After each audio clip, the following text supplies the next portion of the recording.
नमस्कार. मी गोविंद निटुरे, अध्यक्ष संत ज्ञानेश्वर माऊली प्राथमिक विद्यामंदिर उदगीर. आपण सगळेजण विद्यार्थ्यांच्या सर्वांगीण प्रगतीसाठी आमच्या शाळेत विविध उपक्रम राबवले जातात. या उपक्रमामध्ये विशेषतः मुलांमध्ये कलुषित भावना राहू नये, कुणाचाही द्वेष होऊ नये म्हणून माऊलींनी म्हणजे संत ज्ञानेश्वरांनी जे सांगितले आहे त्या शिकवणीच्या बाबतीत आपण अनेक उपक्रम हाती घेत आहोत. जो जे वांछील तो ते लाहो, विश्व स्वधर्म सूर्य पाहो, अशा पद्धतीची माऊलीची भावना प्रार्थनेतून आहे. ज्ञानेश्वर माऊलींनी कधी कुण्या धर्माचा उल्लेख केलेला नाही, सर्वांचं कल्याण त्यांनी चिंतलेलं आहे. मग त्या माऊलीच्या शाळेतून बाहेर पडणाऱ्या मुलामध्ये मी थोडंसं कठोर बोलतो, परंतु मुस्लिम हिंदू यामध्ये जे मतभेद आहेत हे जाहीर आहे, मी बोलालो म्हणून नाही, तर ह्या मतभेदाची किंवा कुसंस्काराची जरी आपण संपवून टाकून आपण जर हातात हात मिसळून साने गुरुजी म्हटल्याप्रमाणे काम करू लागलो तर देश आपला संपूर्ण विश्वामध्ये फार प्रसिद्ध होईल, विश्वगुरू होईल, विश्वामध्ये पूर्ण प्रभुत्व गाजवेल अशी मला खात्री आहे. आणि म्हणून आज आपल्या इथं आपल्या स्टुडिओत मला खूप खूप या तिघांचंही स्वागत वाटतं. ही पहिलीच मुलाखत आहे. आपल्या मुलाखतीसाठी डॉक्टर शेख असगर अली साहेब आलेले आहेत आणि दुसरे मोमीन मुजीब सर आलेले आहेत आणि देवनीकर हक्कानी आलेले आहेत. तर हे सगळे या ठिकाणी जे आलेले जे परिचितच आहेत त्यांच्याबद्दल मी जास्त बोलून विषय बाजूला राहू नये, या पाठीमागचा उद्देश फक्त आपल्या मुलाखतीचा आणि या ओळखीचा व्हावा या बाबतीमध्ये मी थोडंसं प्रश्नोत्तराच्या स्वरूपामध्ये माहिती या ठिकाणी देणार आहे. तर सुरुवातीला इस्लाम धर्म म्हणजे काय, त्याचे मुख्य तत्त्व काय आहेत हे आपण थोडक्यात सांगा. धन्यवाद सर. मी अब्दुल मुजीब, जमात इस्लामी हिंद उदगीरचा कार्यकर्ता आहे. सर, आपण बोलताना संत ज्ञानेश्वर माऊलींचा उल्लेख केलात. आपल्या शाळेचं नावही तेच आहे. त्यांच्या शिकवणीबद्दल आपण उल्लेख केलात. तोच धागा धरून मी पुढे जातो. कारण आपण पसायदान म्हणतो नेहमी, आणि पसायदानाची सुरुवात ज्या ठिकाणाहून झालेली आहे, आता विश्वात मके देवे. धन्यवाद सर. पवित्र कुराणमध्ये या साऱ्या सृष्टीचा निर्माता, रचयिता, ज्याला कोणी अल्लाह म्हणेल, कोणी ईश्वर म्हणेल, कोणी भगवान म्हणेल, कोणी गॉड म्हणेल, त्या अल्लाह ईश्वराबद्दल कुराणमध्ये जे म्हटलेलं आहे सर, रब्बिल आलमीन असं म्हटलेलं आहे. म्हणजे पवित्र कुराणचा पहिला जो श्लोक आहे त्याची सुरुवात जिथून होते ती आहे अल्हम्दुलिल्लाहि रब्बिल आलमीन. त्याचं भाषांतर आहे, स्तुती त्या ईश्वराकरिताच आहे जो साऱ्या सृष्टीचा रब आहे, साऱ्या सृष्टीचा संरक्षण करता आहे, आणि आता विश्वात्मके देवे, या साऱ्या विश्वांचा देव. अगदी खरं, काय सुंदर सांगायला काढलात. धन्यवाद. तर ही एकता आहे सर, मानवी एकता आहे. लोक वास्तविक आजकाल काय झालेलं आहे, कोणत्याही ऐकीव गोष्टीवरती विश्वास ठेवून हा माझा, हा तुझा, हा आमचा, तो तुमचा असा भेद करत आहेत. परंतु हा भेद दूर करण्याचा आपण खूप मोठा प्रयत्न केला आहे सर, की इस्लाम काय आहे, कुराण काय, याचा परिचय सर्वांना व्हावा, जेणेकरून याविषयी ज्या गैरसमजुती आहेत त्या दूर व्हाव्यात. म्हणून आपण हा प्रयत्न केला. आपले आभार व्यक्त करून मी इस्लामचा थोडक्यात परिचय देतो. इस्लाम हा वास्तविक सर अरबी भाषेतील स, ल, म या 3 मूळाक्षरांचा संगम आहे. इस्लाम, इस्लामचा अर्थ आहे शांती, आज्ञाधारकता. इस्लामचा मूळ अर्थ आहे शांती आणि आज्ञाधारकता. म्हणजे ज्या सृष्टी निर्मात्याने या सृष्टीला निर्माण केलेलं आहे, प्रत्येक जीवाला निर्माण केलेलं आहे, या प्रत्येक जीवांची ही जबाबदारी आहे की त्यानं जे कार्य आपल्याला दिलेलं आहे ते कार्य आपण करणं, म्हणजे त्याची आज्ञाधारकता पाळणं. मी नैसर्गिक उदाहरण देतो तुम्हाला. सूर्य आहे, चंद्र आहे, पृथ्वी आहे, हे सर्व काय करतायत, यांना जे कार्य आखून दिलेलं आहे. सूर्य पूर्वेकडे निघतो, पश्चिमेकडे मावळतो. पृथ्वी स्वतःभोवती प्रदक्षिणा करते आणि सूर्याभोवती फिरते. चंद्र स्वतःभोवती फिरत फिरत पृथ्वीभोवती फिरतो. सूर्य मुस्लिम आहे, चंद्र मुस्लिम आहे, पृथ्वी मुस्लिम आहे. म्हणजे मी शब्दशः अर्थ सांगतोय मी की आज्ञाधारकता आहे. इस्लाम हे आज्ञाधारकता आहे निसर्गाचा. त्या सृष्टी निर्मिकाने मानवाने जीवन जगण्यासाठी जे नियम घालून दिलेले आहेत त्या नियमानुसार जो व्यक्ती जगतो तो मुस्लिम आहे.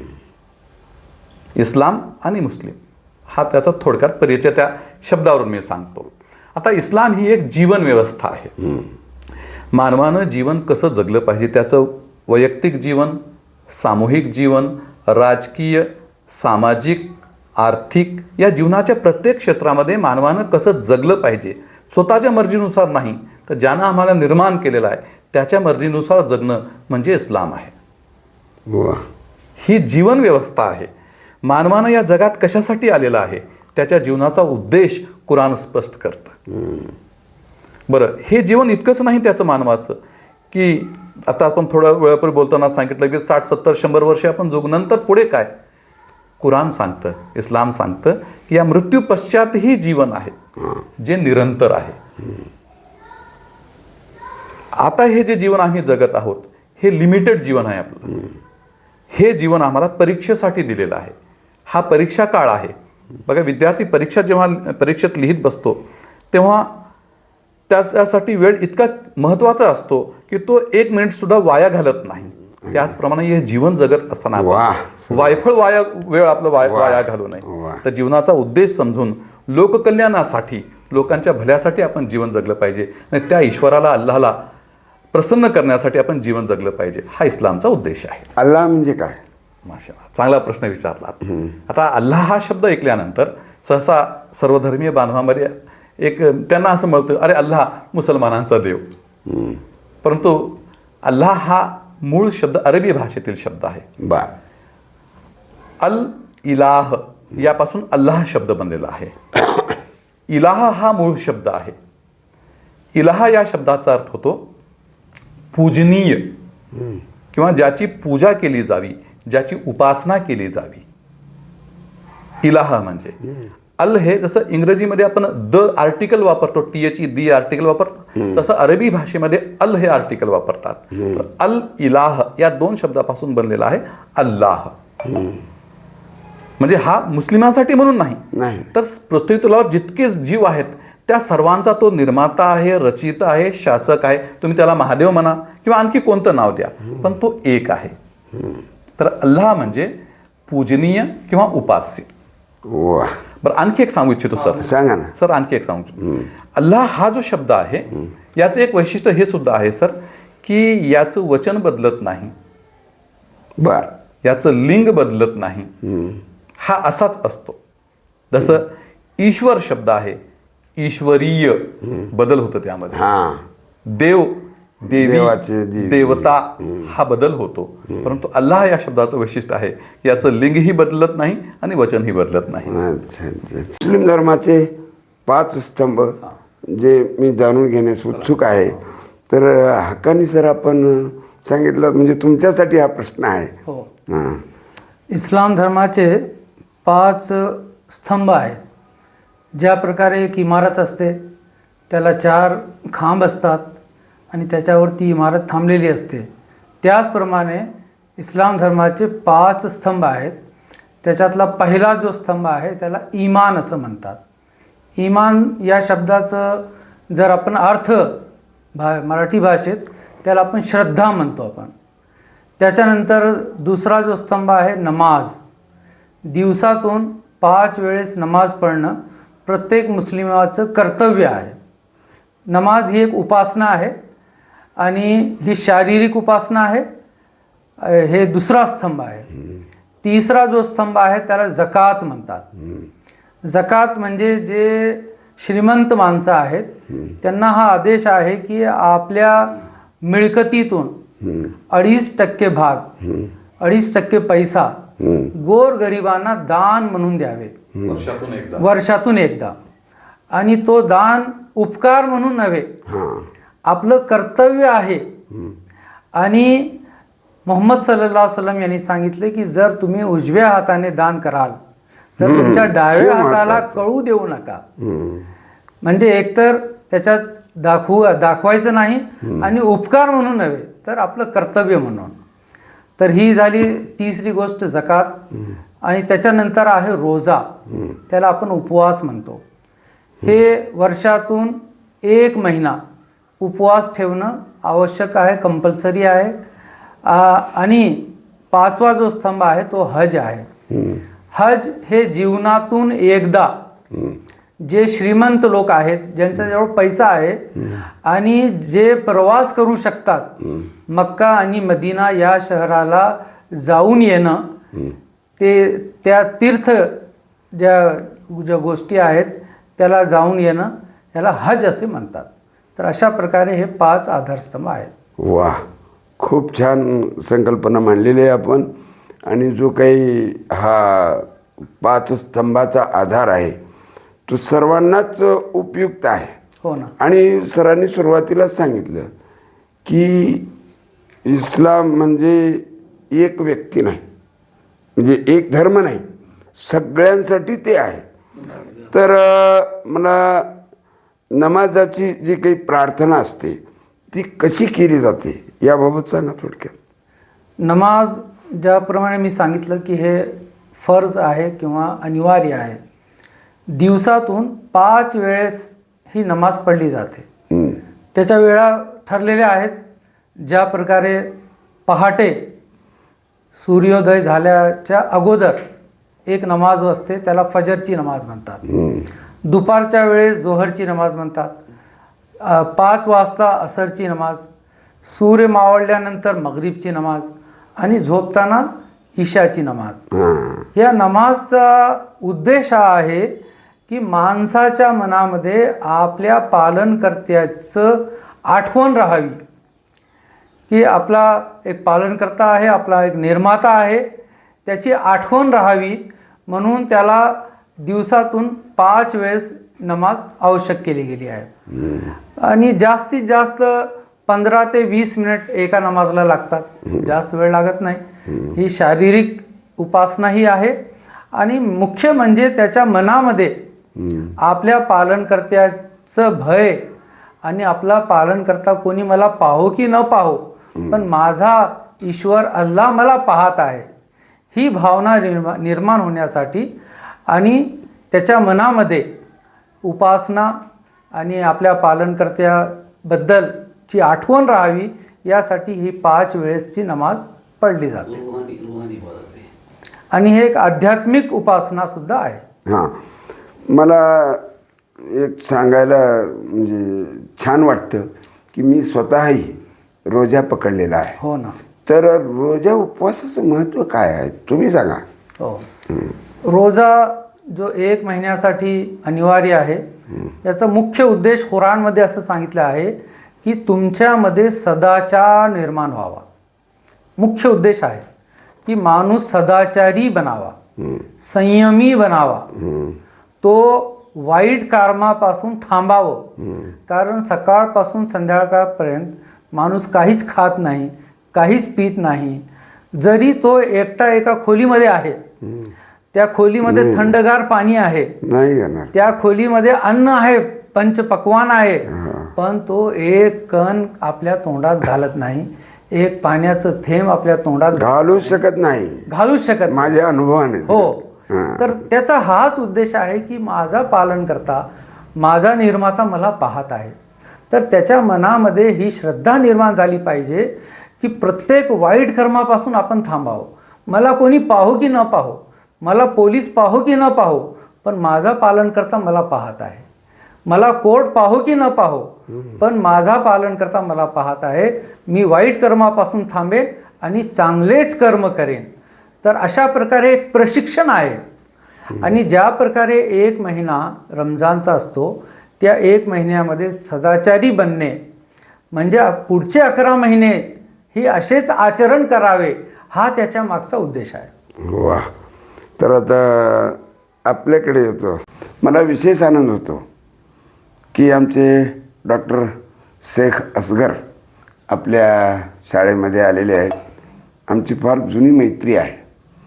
आणि मागे त्यांनी मला कुराण दिलं होतं, ते वाचन केल्यानंतर माझं बरंचसं अज्ञान दूर झालेलं आहे. आणखी ह्या तिघाशी चर्चा केल्यानंतर लक्षात येईल. एक माहिती विचारू इच्छितो की कुराण हे जे आपण या ठिकाणी दिलेलं आहे आपल्या शाळेसाठी, या कुराणाचा परिचय काय आहे आणि यामुळं काय होऊ शकतं? सर आपका बहुत बहुत शुक्रिया, आप आपके स्टूडियो में बुलाया और हमको जो है हमारी इस्तकबाल किया आपने, वेलकम। ये आपके बड़ा दिल है आपका और आप सबके लिए, क्योंकि आज के माहौल में ये मौका नहीं है, लेकिन लोग आप जो है जो एक ब्रॉड सेंस रखते हैं तो वो लोग जो है इस तरह के मौके तलाश करते हैं कि हम एक दूसरे से मिल सके। तो आपने मुझे कुरान के मुतालिक पूछा तो मैं बताऊं आपको, ये अल्लाह का कलाम है। ये अल्लाह ने जो तमाम सृष्टि का निर्माता है उसने मानव के मार्गदर्शन के लिए ये कुरान भेजा है। और कुरान ने कहा कि शहरु रमज़ान वल्लज़ी उन्ज़िला फ़ीहिल कुरान हुदल लिन्नासि व बय्यनातिम मिनल हुदा वल फुरक़ान। ये रमज़ान वो महीना है जिसमें कुरान अवतरित किया गया और ये मार्गदर्शन है तमाम मानव के लिए, सिर्फ मुसलमानों के लिए नहीं है, बल्कि दुनिया में सृष्टि में जितने मानव हैं उसके लिए, उसके जैसा रब्बुल आलमीन अभी कहा गया, उसने इस सृष्टि के निर्माता ने तमाम मानवों के मार्गदर्शन के लिए ये कुरान अवतरित किया। इसमें इंडिविजुअल लाइफ, सामूहिक लाइफ और इकोनॉमी, सोशल लाइफ, पॉलिटिक्स, तमाम चीज़ें इसमें बताई गई हैं। और इसमें ये बताया गया है कि अर्रहमान नौलमल कुरान, और रहमान जिसने जो मेहरबान है उसने कुरान का शिक्षण दिया इंसान को और फिर उसको बोलना सिखाया और फिर तमाम चीज़ें बताई कि वो किस तरह ये जीवन में भी और मरणोत्तर जीवन में भी कैसा सफल हो सकता है। तो ये बेसिक उद्देश्य है इसका, जीवन का उद्देश्य क्या है, जीवन में सफल कैसा हो सकता है इंसान, ये इसमें बताया गया। और पूरे complete way of life, her aspect of Jeevan K her aspect का उसमें जो है मार्गदर्शन किया गया। और यही नहीं बल्कि जितने इंसान पहला इंसान जो आदम अलैहिस्सलाम जो इंसान भी थे और अल्लाह के नबी यानी नबी भी थे, तो वहाँ से लेकर आखिरी नबी करीम सल्लल्लाहु अलैहि वसल्लम तक जितने अम्बिया, जिसे नबी इशदूत आए, उनके मुतालिक उनकी हिस्ट्री भी इसमें बताई गई है। और मुख्तलिफ़ कौमों के मुख्तलिफ़ दुनिया में जहाँ जब से जितने हज़ार साल से दुनिया बनी है उसमें उसकी पूरी हिस्ट्री इसमें बताई गई है कि उन्होंने क्या पैगाम दिया। हर नबी ने कहा कि तुम अल्लाह की बंदगी करो, अल्लाह को अपना सॉवरेनिटी उसी के लिए है, उसी को अपना माबूद, उसी की वर्शिप करो, उसी की बंदगी करो, और उसी की में तुम्हारी फलाह कामयाबी है। और फिर मरकर जाना है, तुम्हें हिसाब व किताब देना है, ज़िंदगी ख़त्म नहीं है। तमाम अम्बिया की इशदूतों की बेसिक जो शिकवनी थी ये थी, जिसको तौहीद कहा गया बेसिकली, कि अल्लाह एक है, उसी को माने। नबी आए, हम अल्लाह की तरफ से भेजे गए हैं, हम सुधारने के लिए, समाज को बनाने के लिए, समाज में अमन और शांति स्थापन करने के लिए भेजे गए हैं। और फिर मरणोत्तर जीवन है, वहाँ से तुम्हारा हिसाब किताब होगा। तो बेसिक तमाम इशदूत की तालीम ये रही, जिसको इस कुरान में बहुत ही स्पेशली बहुत इसके साथ जो है बयान किया गया। तो कुरान अल्लाह का कलाम है, इसमें इंसान को मार्गदर्शन है। समाज में जो कुछ भी जी कुरान के बारे में चर्चा चलती है, समाज में बोले तो चार लोग, जी जी वो भी जरा क्लियर होना चाहिए। सही। ये कुरान में सब लोग इस्लाम है, उनको ही जीने का अधिकार है, दूसरों को जीने का अधिकार नहीं है, उन्हें सबको ख़त्म कर डालो, ऐसा बोलते हैं। तो क्या, मैंने तो पढ़ा है, मैं खुद के वास्ते नहीं पूछ रहा हूँ, जी। ऐसा कुछ कुरान में है क्या? कुरान में जैसा मैं बताया कि कुरान तमाम मानव के लिए है सृष्टि के, तो कुरान का भेजने वाला अन्याय तो नहीं कर सकता। सब उसके बंदे हैं, उसके संतान हैं और भाई हैं, तो सब उसके बंदे और भाई हैं। तो हर एक के इसके लिए अलग, उसके अलग नहीं कर सकता, कोई अलग आदेश और उपदेश नहीं दे सकता। तमाम मानव के लिए एक ही आदेश है और एक ही उपदेश है उसके लिए, उसको किस तरह जीवन व्यतीत करना चाहिए। जो मानने वाला है उसको मानता है, उसका श्रद्धा है कि मैं अल्लाह को अपना माबूद मानता हूँ, इलाह को मानता हूँ और मैं उस पर श्रद्धा भी रखता हूँ। अल्लाह के सिवा किसी को मैं उसकी ज़ात में, उसकी जो क्वालिटीज़ हैं उसमें किसी को शरीक नहीं करता, तो ये तौहीद हुआ। तो ये लोग जो उसको मानते हैं वो मुस्लिम कहलाते हैं, फर्माबरदार, ओबीडियंट हैं। और नहीं मानते, इनकार करने वाले, उसको कुफ्र कहा गया। जो नहीं मानने वाले उसको झुठलाते हैं, हम अल्लाह को भी नहीं मानते, मरतर जीवन को भी नहीं मानते, और हम ये समझते कि दुनिया आपोआप बन गई, साइंटिफिकली बन गई, तो ये उसको झुठला रहे हैं। यानी ये लोग उसको, उनका श्रद्धा नहीं है उस पर, तो उसको काफिर कहा गया। वो कोई काफिर गाली नहीं है, कोई वो नहीं है। नहीं, मानने वाले ओबीडियंट और इनओबीडियंट दोनों का डिफरेंस है, वरना सबको लिए एक ही शिक्षण है, सबके लिए एक शिक्षण है। इसमें कोई ऊंच नीच नहीं है इसमें जैसा आप हम समाज में देखते हैं कि ऊंचा है, कि उससे पैदा हुआ और ये पैर से पैदा हुआ, ये ऐसा कुछ नहीं है। तमाम मानव बराबर हैं, इक्वलिटी है सबके लिए, औरत मर्द बच्चे सबके लिए, सब भाई भाई हैं, हार्मोनी है। अल्लाह के बंदे और ग़ुलाम हैं, उसके ग़ुलाम और बंदे हैं, संतान है उसकी, इसलिए सब भाई भाई हैं और भाई बहन हैं। इसमें कोई डिफरेंस नहीं है, मानने वाले नहीं मानने वाले, ये डिफरेंस है उसमें। जो लोग झुटलाते हैं, उसको इनकार करते हैं, नहीं मानते, तो वो झुटलाने वाले को काफिर कहा गया, मानने वालों को मुसलमान कहा गया। जमाती इस्लामीबद्दल काय कार्य आहे, कसं संघटन आहे, हे तुमची धडपड मी इथं उदगीरमध्ये आल्यापासून म्हणजे 81ला आलो तेव्हापासून पाहतो आहे. डॉक्टर साहेबांना नेहमीच मी या बाबतीत बोलत असतो.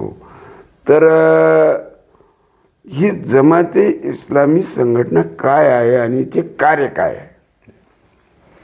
सर, जमात इस्लामी ही संघटना आजपासून 75 वर्षापूर्वी 1941 मध्ये आपल्या भारत देशामध्ये स्थापन झालेली आहे. मौलाना मौदूदी हे याचे संस्थापक अध्यक्ष होते, त्यांनी स्थापन केलेली आहे. तो जो काळ होता,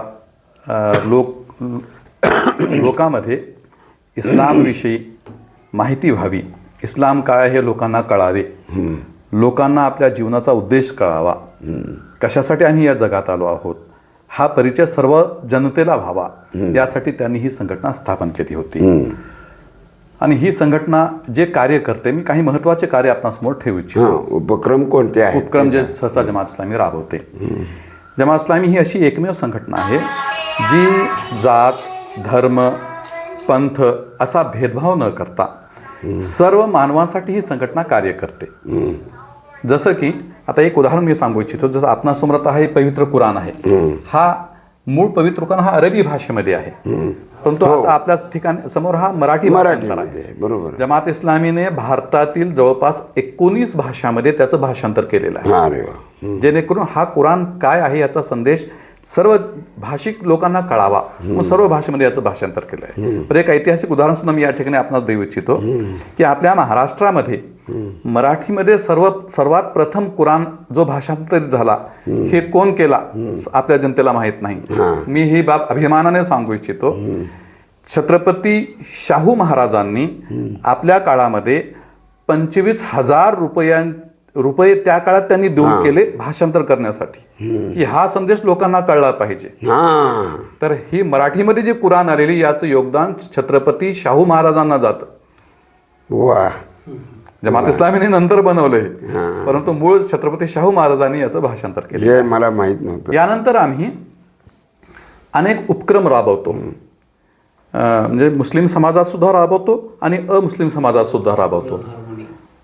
लोकांमध्ये शांतता असावी, एकता असावी, एकमेकांना आपण समजून घ्यावे, एकमेकांचा आदर करावा. मानव या नात्याने आपण प्रत्येकाचा आदर केला पाहिजे, लोकांच्या सुखदुःखात सहभागी झालं पाहिजे, यासाठी जमात इस्लामी अनेक उपक्रम राबवते. आता काही ठिकाणी आपण पाहता की मानवी आपत्ती असतात किंवा नैसर्गिक आपत्ती होतात. ढगफुटी होते काही ठिकाणी, रेल्वे ॲक्सिडेंट असतं किंवा खूप वर्षात काही ठिकाणी होते, भूकंप होतात.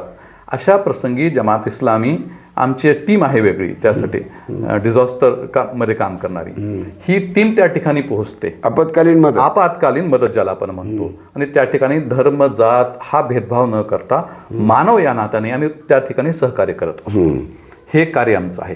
त्यानंतर शैक्षणिक क्षेत्रामध्ये जमात इस्लामीचा जे कार्य आहे की ती पालकांशी संपर्क साधते, समाजात लोकांपर्यंत जाऊन त्यांना हे संदेश देते की शिक्षणाशिवाय पर्याय नाही.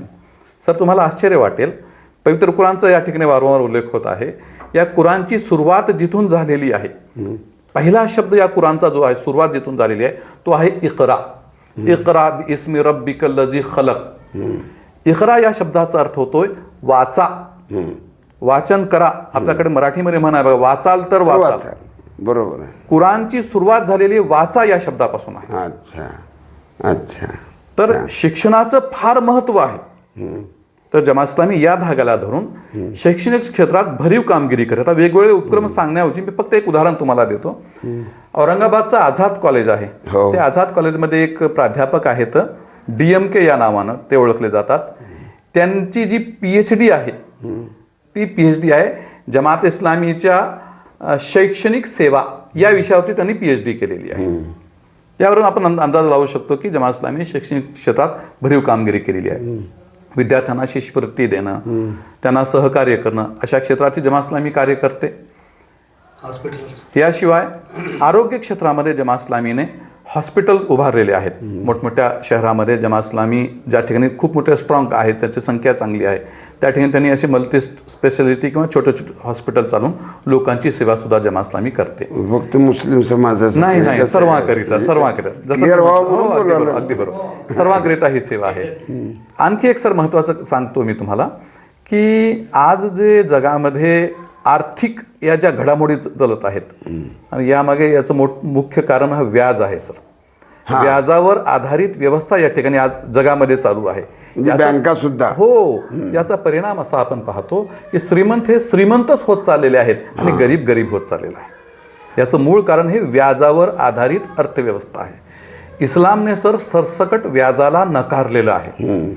मग आम्ही यासाठी एक उपाययोजना केलेली आहे की जमात इस्लामीने भारतामध्ये अनेक ठिकाणी अशा बँका स्थापन केलेल्या आहेत ज्या व्याज विरहित आहेत. वा वा, खूप खूप खूप. हां, आणि हे चालू आहे सर, आता महाराष्ट्रात आहेत आपल्या, आणि आश्चर्य उदगीरमध्ये सुद्धा ही एक बँक चालू आहे सर. बर बर, छान. अमानत या नावाने एक बँक चालू आहे. आमची काही मित्रमंडळी आहेत, ते लोक याला स्थापन केलेले आहेत. तर यातून काय होतं, आता आपण पाहतो की फायनान्सकडे लोक वळत आहेत. हो, 10,000 रुपये घेतले, भरतात किती? 15,000, 20,000, 20,000 पुढे जाते ते. आणि ते फिटतच नाही. हा, आणि ही जी व्यवस्था आम्ही जी स्थापन केलेली आहे यामध्ये जितकी रक्कम घेतली जाते तितकीच रक्कम त्यांच्याकडून परत घेतली जाते. मग हे पैसे कुठून उभा करतात? हां, यासाठी सर आम्ही समाजातील असे काही लोक जे दानशूर आहेत त्यांच्याकडून आम्ही एक मोठी रक्कम घेतो. ती त्यात म्हणजे सेव्ह केली जाते त्या ठिकाणी. वा. आता हे खर्च कसं चालतं बँकेचा एक प्रश्न या ठिकाणी उभा राहू शकतो. यामध्ये आम्ही काय करतो की जे लोक लोन घेत आहेत त्यांच्याकडून फक्त सर्व्हिस चार्ज म्हणून, जसं एखाद्या व्यक्तीला 10,000 जर घ्यायची आहे तर त्याच्याकडून एक 200 रुपये सर्व्हिस चार्ज म्हणून घेतले जातात फक्त ही व्यवस्था चालवण्यासाठी. याशिवाय देणगी घेत असाल? हा, ती देणगी जी इतर लोकांकडून येते त्या देणगीचा वापर या पैसे वाटण्यामध्ये जातच. नाही, त्याला खर्चासाठी वापरताना. हो हो, जी जी जी जी. इतकी सुंदर संकल्पना आहे, जी, मला सुचल्या काही की असं वाटत होतं. क्या बात आहे. हा, आपल्या लातूरला आहे, औरंगाबादला आहे, परभणीला आहेत, वेगळ्या ठिकाणी फार चांगली गोष्ट आहे. आता वेळेअभावी मी आपली माफी चाहतो.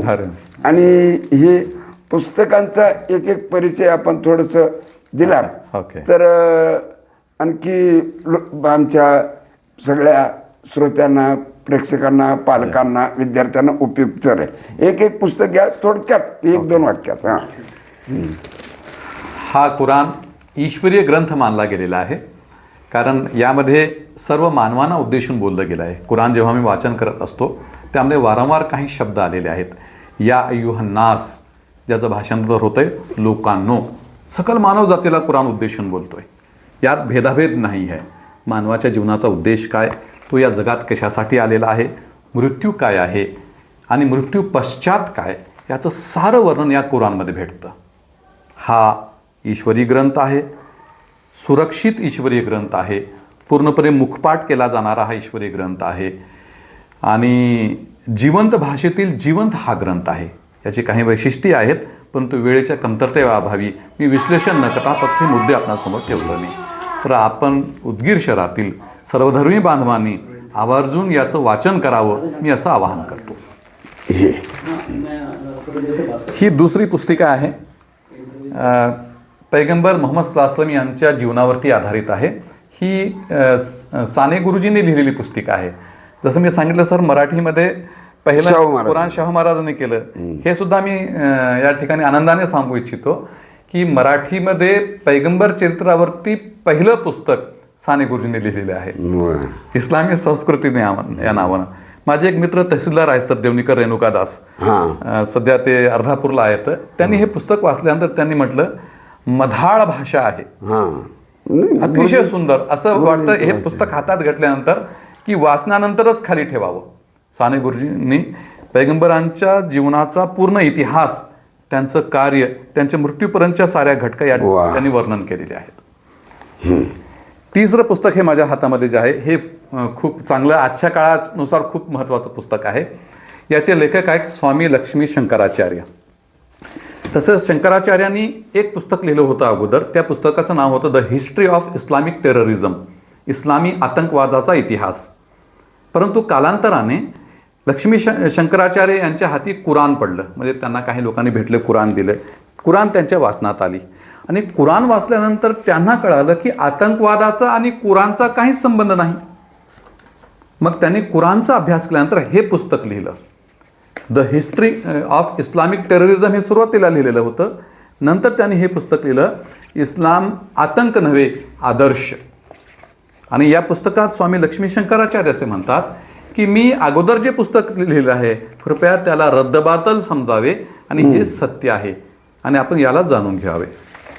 स्वामीजींच्या नावानं यूट्यूबवरती अनेक त्यांचे व्हिडिओसुद्धा आपल्याला पाहायला मिळतील. ओके.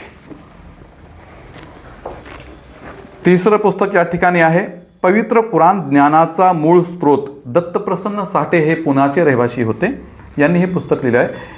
पवित्र कुराण ज्ञानाच्या बाबतीमध्ये काय मार्गदर्शन करते, यात कुराणच्या श्लोकांचा संग्रह आहे, तो दत्तप्रसन्न साठे यांनी अभ्यास करून त्याला या ठिकाणी जमवलेला आहे. यानंतरचं एक पुस्तक आहे इस्लाम ज्यावर माझे प्रेम आहे. व्यंकटचलम आडियर यांनी लिहिलेलं हे पुस्तक आहे. अतिशय सुंदर पुस्तक आहे. या पुस्तकाचं वैशिष्ट्य असं आहे की त्यांनी या पुस्तिकेमध्ये इस्लाम व्यतिरिक्त हिंदुइझम आहे, ख्रिश्चॅनिटी आहे, बौद्ध धर्म आहे, अनेक धर्मग्रंथांचा उल्लेख करत इस्लाम हे सर्वांसाठी कसे आहे याचं वर्णन त्यांनी यामध्ये केलेलं आहे. अतिशय सुंदर पुस्तिका आहे. शेवटची एक पुस्तिका ही इस्लाम या नावाने, जसं मी सांगितलं की जमात इस्लामीचे संस्थापक मौलाना मौदूदी आहेत, त्यांनी लिहिलेली ही पुस्तिका आहे. मूळ उर्दू भाषेमध्ये आहे. 75 वर्षापूर्वी. हो, 75 वर्षापूर्वी. अनेक मुस्लिम देशामध्ये ही पुस्तिका शाळामध्ये विद्यार्थ्यांना अभ्यासक्रमात सुद्धा शिकवली जाते, जेणेकरून इस्लामचा पूर्ण परिचय व्हावा, काय आहे इस्लाम हे कळावं. तर इस्लाम जाणून घेण्यासाठी अतिशय सुंदर अशी ही पुस्तिका आहे. हा, आजपर्यंत जवळपास 72 भाषामध्ये या पुस्तकाचं भाषांतर झालेलं आहे आणि आपल्या मराठी भाषेमध्ये सुद्धा उपलब्ध आहे. धन्यवाद, धन्यवाद. ठीक आहे. आणि आता मला एक उल्लेख करावा असं वाटतो जी सर, की या पवित्र कुराणावर एक पुस्तक मी ठेवलं होतं, म्हणजे प्रवाहामध्ये. अच्छा, तुम्ही बाजूला ठेवला. ही कुराणाबद्दलची तुमची श्रद्धा आहे. मला ते जाणवलं. कोणी कुठे काय ठेवतं तो भाग नाही.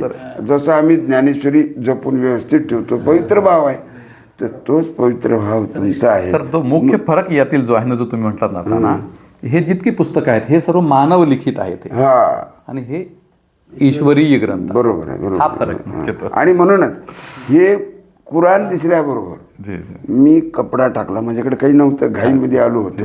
परंतु क्या बात आहे. हा आदर आहे सर, हा आदर आहे. असं वाटलं. तर खूप खूप धन्यवाद. आणि आपली मिशन एक राहील. 2045ला भारत देशातील सगळे तरुण जागरूक होऊन देशाच्या अस्तित्वासाठी एकजुटीनं लढतील. अवश्य अवश्य. न आम्ही वेगळे आहोत, न आम्ही एक भांडण करू. आम्ही सर्व एक आहोत. एक आहोत. हार्मोनी, प्रेम, हार्मोनी, इकॉनॉमी आपण एस्टॅब्लिश सर्व स्तरावर. तर आपले पुन्हा एक वेळेस धन्यवाद. आभार. धन्यवाद.